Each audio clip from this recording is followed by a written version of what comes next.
Hi friends, ఈరోజు మనం cyber crime thriller movie అయిన WWW అనే మూవీ ఫుల్ స్టోరీ ఎక్స్ప్లెనేషన్ చేసుకోబోతున్నాం.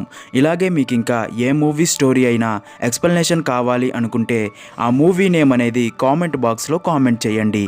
ఇంకా ఏమాత్రం ఆలస్యం చేయకుండా మూవీలోకి వెళ్ళిపోదాం. మూవీ స్టార్ట్ అవ్వగానే మూవీ హీరో అయిన విశ్వ ఉరి వేసుకోవాలి అని ట్రై చేస్తూ ఉంటాడు. ఇక్కడే మూవీ 3 నెలలు ఫ్లాష్ బ్యాక్లోకి వెళ్తుంది. నెక్స్ట్ సీన్లో బెంగళూరులో ఉండే క్రిస్టీ అనే అమ్మాయి హైదరాబాద్లో ఉండే విశ్వకి వీడియో కాల్ చేసి మాట్లాడుతూ ఉండగా అప్పుడు విశ్వ క్రిస్టీతో మనం కంప్లీట్ చేసిన లాస్ట్ 2 ప్రాజెక్టుల అమౌంట్ ఇంకా క్రెడిట్ అవ్వలేదు అని చెప్పడంతో అది విన్న క్రిస్టీ వెంటనే ఢిల్లీలో ఉండే అష్రఫ్ని కూడా వీడియో కాల్లో యాడ్ చేయగా అప్పుడే అష్రఫ్ క్రిస్టీతో ఆ 2 ప్రాజెక్టుల యొక్క అమౌంట్ నిన్న రాత్రే పేమెంట్ అయ్యాయి అని అంటాడు.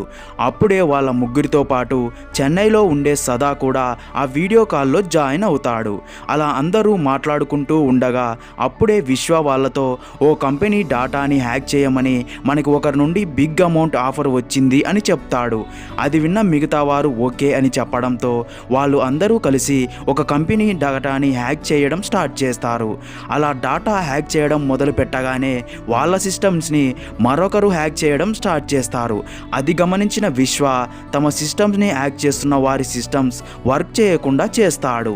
అప్పుడే విశ్వ వాళ్ళ ఫ్రెండ్స్ అందరితో మనం చాలా జాగ్రత్తగా ఉండాలి అని లాస్ట్ 6 నెలల్లో మన మీద 2 సార్లు అటాక్ చేయాలని చూశారు.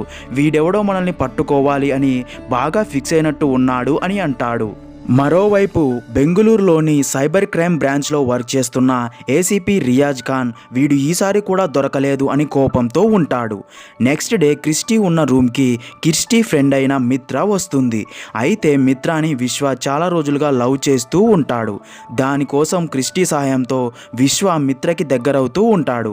అయితే ఒకరోజు మిత్ర విశ్వాని కలిసినప్పుడు అసలు మీరు ఏం చేస్తుంటారు అని అడుగుతుంది. దానికి విశ్వ నేను హెచ్ఆర్ కంపెనీ నడుపుతున్నా అని అబద్ధం చెప్తాడు. దాంతో అది విన్న మిత్ర విశ్వాని మీ కంపెనీలో మా అన్నయ్యకి ఒక జాబ్ చూస్తారా అని అడగడంతో దాంతో విశ్వ మిత్ర కోసం వాళ్ళ అన్నయ్యకి ఒక ఇంటర్వ్యూని ఏర్పాటు చేస్తాడు. అలా ఇంటర్వ్యూ ద్వారా మిత్ర వాళ్ళ అన్నయ్య అయిన రోహిత్కి జాబ్ తెచ్చుకుంటాడు. దాంతో విశ్వ అండ్ తన ఫ్రెండ్స్ అందరూ కూడా చాలా హ్యాపీగా ఉంటారు. అయితే అదే రోజు రాత్రి మిత్ర విశ్వాకి ఫోన్ చేసి నువ్వు చేసిన హెల్ప్కి చాలా థ్యాంక్స్ అని చెప్పి అలాగే తనకి ఇంకొక విషయం చెప్తుంది. అదేంటంటే మా నాన్న జిఎంసి కన్స్ట్రక్షన్స్లో 20 సంవత్సరాల పాటు టెక్నికల్ హెడ్గా వర్క్ చేశారు అని. అయితే ఒకరోజు సైబర్ అటాక్ జరిగి మొత్తం ఇంటర్నల్ కంప్యూటర్స్ అన్నింటినీ జామ్ చేసి అలాగే డాటాని హ్యాక్ చేశారు. కానీ పోలీసులు మాత్రం ఐపీ అడ్రస్ని చెక్ చేసి ఇదంతా చేసింది మా నాన్నే అని చెప్పారు. కానీ అది చేసింది తాను కాదు అని మా నాన్న ఎంత చెప్పినా పోలీసులు వినలేదు. దాంతో నాన్నకి అప్పుడే హార్ట్ అటాక్ వచ్చింది అని డాక్టర్స్ మా నాన్నని వర్క్ చేయకూడదు అని చెప్పారు. అప్పటిదాకా మా నాన్న ఒక్కరే సంపాదించేవారు. ఆ తర్వాత మా అన్నయ్య చేసిన స్పెషలైజేషన్ కోర్స్కి ఎక్కడా జాబ్ దొరకలేదు. అప్పుడే నువ్వు మా అన్నయ్యకి జాబ్ చూసి హెల్ప్ చేశావు అని అంతా చెబుతుంది మిత్ర. దాంతో విశ్వ మిత్రాని మరింత ప్రేమించడం స్టార్ట్ చేస్తాడు. నెక్స్ట్ సీన్లో విశ్వ తన ఫ్రెండ్స్ అయిన క్రిస్టీ, సదా, అష్రఫ్ అండ్ శ్రీనులతో మీకు నేను ఒక 2 విషయాలు చెప్పాలి అనుకుంటున్నా అని చెప్పి 1 నేను మిత్రాకి తన ప్రేమ విషయం చెప్పాలి అనుకుంటున్నా, 2 నేను ఈ కంపెనీ నుండి తప్పుకొని నిజంగానే ఒక హెచ్ఆర్ కంపెనీ పెట్టాలి అనుకుంటున్నా అని చెప్తాడు. నెక్స్ట్ డే విశ్వ మిత్రాకి ఫోన్ చేసి తన ప్రేమ విషయం చెప్పేస్తాడు.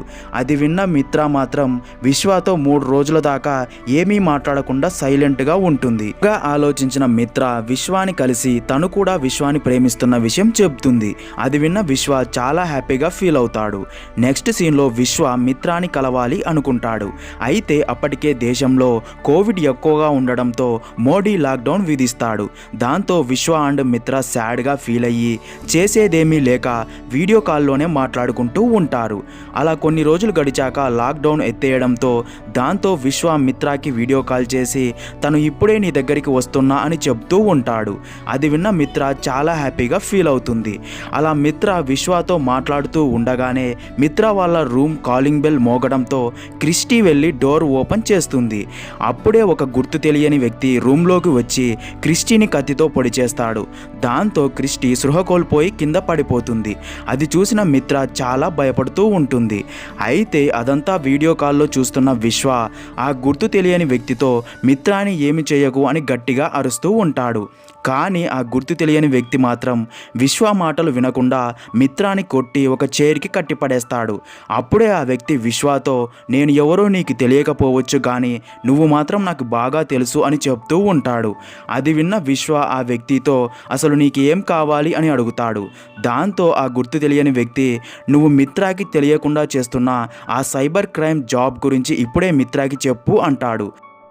దాంతో విశ్వ మిత్రాతో తనకి ఎలాంటి హెచ్ఆర్ కంపెనీ లేదు అని, తను అందరి డాటాని హ్యాకింగ్ చేస్తూ ఆ డాటాని అమ్ముతూ డబ్బు సంపాదిస్తూ ఉంటా అని చెప్తాడు. అలాగే మీ ఫాదర్ పనిచేసే కంపెనీ డాటాని కూడా హ్యాక్ చేసింది కూడా మా టీమే అని చెప్తాడు. అదంతా విన్న మిత్ర ఇన్ని రోజులు విశ్వ తనని మోసం చేశాడు అని అర్థం చేసుకుంటుంది. అప్పుడే ఆ వ్యక్తి విశ్వతో ఇప్పుడు మీ అమ్మకి కూడా ఫోన్ చేసి నువ్వు చేసే ఈ తప్పుడు పని గురించి చెప్పు అంటాడు.